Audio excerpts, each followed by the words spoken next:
Hey, what's up everyone? Welcome back to the channel. This is Smart TCG, and today I'm going to be going over my top 5 current rogue decks in the Pokemon TCG. The current Pokemon TCG standard format has so many different viable decks currently, and in this video, we're going to be going over some decks that I think are being overlooked right now, but actually have a lot of potential in the standard format. With that being said, if you enjoy the content, make sure to leave a like and subscribe. All the deck lists will be in the description as well, so you can go check that out. And also, if you're looking to support the channel in a different way and looking for cards, you can go to GameGridSLC.com, pick up cards that you're looking for, booster boxes, any type of product. You can use code SmartTCG at checkout for 5% off on your next order, shipped directly to your door. With that being said, let's hop into it, starting with number 5. Alrighty, hopping to number 5 here, we have Zoroark. Now, Zoroark has a pretty cool ability called Phantom Transformation that reads, once during your turn, you may choose a Stage 1 Pokemon except any Zoroark from your discard pile, and if you do, discard this Pokemon and all cards attached to it and put the chosen Pokemon in its place. So, the strategy of this deck is to get lots of Zoroarks out onto the field, and then you can use that Phantom Transformation to turn those Zoroarks into powerful attackers like Scizor, Cleaver, Scovillain, Slowbro, and more. This is going to be a deck that focuses on hitting weakness versus specific decks in the standard format. For example, if you need to hit lightning weakness, then you have, something like that Electivire that is able to do that. If you're trying to hit metal weakness, you have things like Scizor as well. Scizor is actually a really powerful attacker in this deck, which is why it is included as a 2-of with that Punishing Scissors, which reads, this attack does 50 more damage for each of your opponent's Pokemon in play that has an ability. As of right now, lots of decks heavily rely on abilities to set up and keep them in the game, so having that Scizor with that really powerful Punishing Scissors is a great way to take out lots of Pokemon currently in the standard format. This is going to be a 1 prize based deck, and oftentimes your win con is going to be with Slowbro. Now, Slowbro has a pretty cool attack called Twilight Inspiration. You can only use this attack only if your opponent has exactly 1 prize card remaining, but if they do, you get to take 2 prize cards. So oftentimes when you're playing a single 1 prize deck that sometimes is not able to one-shot every single turn versus these high HP decks, you're going to fall behind a prize card oftentimes. However, with the Slowbro and that Twilight Inspiration, you're able to catch yourself back up, taking those final 2 prize cards and winning the game. Slowbro comes up a lot of times, and it's a really powerful card. This deck does sometimes do well in tournaments, will occasionally make it into day 2 of events. However, I do think that its consistency has kind of held it back over the past couple of months, but I definitely think it has potential, and it makes for a really fun rogue deck to play. If you're looking for something that is fun and when it sets up it's really powerful, then this might be the deck for you.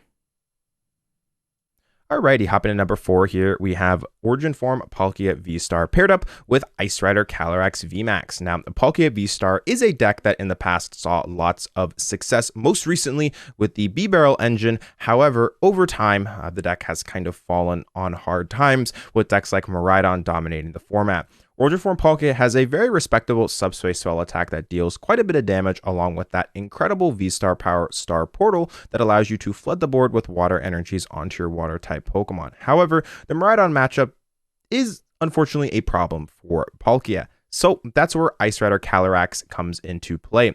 Luke Kirkham was able to take this deck to a top 4 finish at the Poland Regionals and was actually able to take down multiple Miraidons. The strategy with the Ice Rider Calyrex is that it has a whopping 320 HP, but most importantly does not have lightning weakness, instead having metal weakness, meaning against Miraidon this card is going to be very difficult for them to knock out. So if you are able to get this Ice Rider Calyrex up versus Miraidon, you oftentimes can swing 4 straight prize cards against them before they take this big VMAX knockout, swinging the prize trade into your favor, meaning that you can clean up games with things like Palkia or Chen Pao.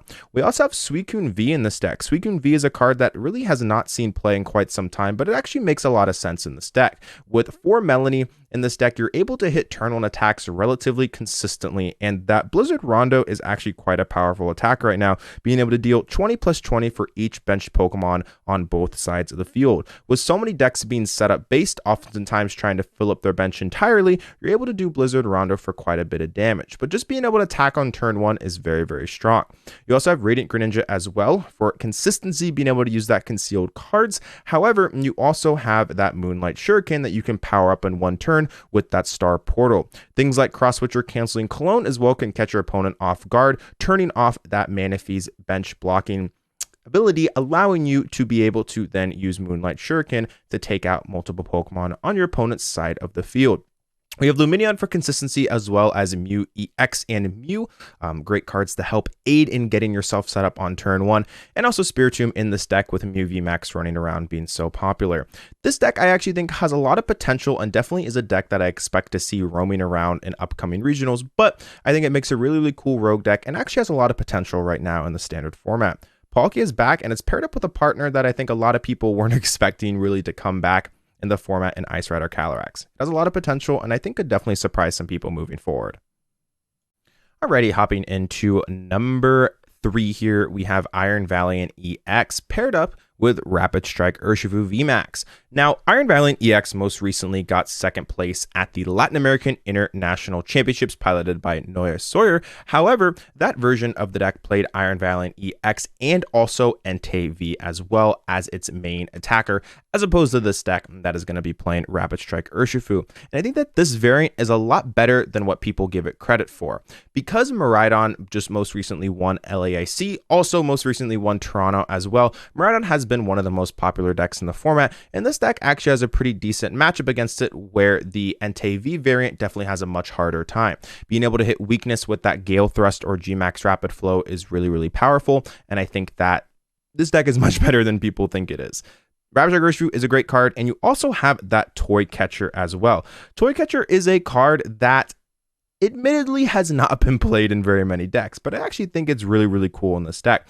So Toy Catcher reads, you get to switch one of your opponent's benched Pokemon that has 50 or less HP remaining with your opponent's active Pokemon. So think of it as a Boss's Orders as an item card for Pokemon with low HP. Now, with things like Iron Valiant being able to put tons of damage onto the board, you're going to oftentimes be able to get Pokemon down to low amounts of HP, allowing you to use that Toy Catcher to force them up and then take knockouts with things like Rapid Strike Urshifu.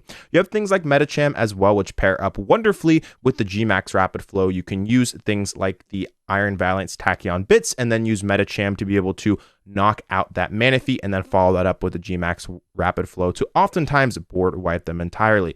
This is the list that Alexander Soleil used, and I think it has a lot of potential moving forward, and I think it's definitely going to show up. I think that Urshifu is still a really good card, and although people are mostly playing it with the Inteleon VMAX, I think over time people might begin to realize that this variant of the deck actually is also quite strong, and I definitely think it could see some success moving forward. Iron Valiant has been seeing a lot of success, and I think it has a lot of potential in this deck as well. Alrighty, hopping in number 2 here, we have one of my current favorite decks in the standard format, Cloth with Hisuian Electrode V. This deck is significantly better than I think people are giving it credit for, and I actually think that eventually over time it might have the potential to actually move out of this rogue tier and potentially into a top 10 deck in the standard format. Over time, I think people have begun to realize that this deck is actually a pretty competitively viable deck, myself included, and I think it's actually going to perform quite well at upcoming tournaments if the metagame falls right for it. Cloth paired up with Hisuian Electrode currently has some very important typing in the format, being able to hit weakness on some of the most popular decks like Miraidon EX and also Charizard. With that Hisuian Electrode V, you're able to use that Tantrum Blast for 0 energies to be able to knock out a lot of things in the standard format. Things like Charizard EX are weak to grass, so you're able to take that down. You're also able to hit up to 330 paired up with Toxic Powder on that Brute Bonnet and Radiant Hisuian Sneasler on turn 1, oftentimes surprising opponents and taking out important V Pokemon on their side of the field, pretty much just running them over. Cloth, as I said, hits important typing as of right now with that Unhinged Scissors, which reads, if this Pokemon is affected by a special condition, it does 160 more damage, meaning that you're doing 190 minus the double turbo, so you're dealing 170, which for a single prize Pokemon is actually really, really good, especially when you pair that up with things like the Radiant Hisuian Sneasler and also things like the Brute Bonnet. This is going to be the list that Jack Underwood used to get top 32 at the most recent Brisbane Regional Championships, and I've been having a whole lot of fun with it. And I think that it is going to perform relatively decently moving forward. Its only problem matchup right now, I would say, in the top 3 to 4 decks is currently Gardevoir. If Gardevoir does play Professor Toro and Powpad, then that matchup is really, really difficult. However, if you are able to dodge Gardevoir, you have okay matchups against a lot of the other top decks in the format. I just think the biggest thing holding this deck back currently is Gardevoir, as Gardevoir is one of the most popular decks in the standard format, and a lot of people consider it to be the best deck as well, which means that I don't think it's going to be going away anytime soon. One other card worth noting is that Drapion V. Jack decided to play that Drapion V. I personally also like Spiritomb. Spiritomb is something that I am also considering, as Spiritomb, yes, is good versus Mew, just like Drapion is. However, I think that the Spiritomb is a little bit more versatile in certain matchups. Just being able to turn off things like Lumineon is actually very, very nice, especially, versus decks like Iron Valiant. You can definitely surprise them. If they play a Lumineon, you can turn that off, versus things like Miraidon. If they play Lumineon, you can also turn that off. There's just, certain decks in the format that potentially could play, the Lumineon. Even things like Lugia, obviously, but Lugia is not necessarily a super popular deck as of right now. But more or less what I'm trying to say is that the Spiritomb has a little bit higher potential to show up in certain matchups, which does, in my opinion, give the Spiritomb also a little bit more validity as well. However, if you're playing against Fusion Mew, you're going to be quite happy you have the Drapion, as Spiritomb doesn't necessarily work a whole lot versus Fusion, as they can attach Fusion energies onto their Genesect and draw out of it. So kind of a trade-off, but just something that I felt like was worth noting. Anyways, Klawf is really, really strong, and I think is super underrated right now, and I think has a lot of potential moving forward. Klawf's a pretty cool card as well. Alrighty, hopping to number 1 here, we have Lost Zone Giratina, but there's a twist. There is a Roaring Moon EX, and instead of playing water energies, there is dark energy. This deck most recently won a tournament in the TPC region in Asia, winning a, I believe, Malaysian tournament. You can correct me if I am wrong, with a similar list to this. And I think this deck is actually pretty cool. You have the Lost Zone engine paired up with Colress's Experiment, allowing you to get lots of cards in the Lost Zone to then use that Giratina V-Stars Lost Impact or Star Requiem. However, you also have that Roaring Moon EX with that Frenzied Gouging and also that Calamity Storm. Matchups like Mew VMAX are admittedly pretty difficult for Lost Zone Giratina, so having that option to Calamity Storm, taking out a Mew VMAX is just really, really nice. This card is also good against things like Charizard as well. If you're trying to finish up the game, you can just plop this down, power it up with things like Mirage Gate, and then use Frenzied Gouging. I think that this deck actually has a lot of potential, and over time is going to begin to see more play, and I think we'll eventually move out of this rogue tier variant. I think that Roaring Moon is really, really good, but I think pairing it up with different Pokemon is where I think Roaring Moon is really going to shine. Roaring Moon is a great Pokemon, however, on its own, it does struggle with being too linear, so I think that having other cool Pokemon to pair it up with is definitely going to help it out, because the attacks are undeniably incredibly powerful. It's just that we haven't seen the success from Roaring Moon that I think a lot of people thought that we were going to see. So I think moving forward, pairing it up with things like Lost Zone Toolbox, Lost Zone Toolbox Giratina, just any type of deck that has, I think, the flexibility to play multicolored energies, I think might find some use in this card. And I think this deck actually has a lot of potential moving forward. I think Roaring Moon is really cool, and paired up with Lost Zone Giratina, it has a lot of potential moving forward.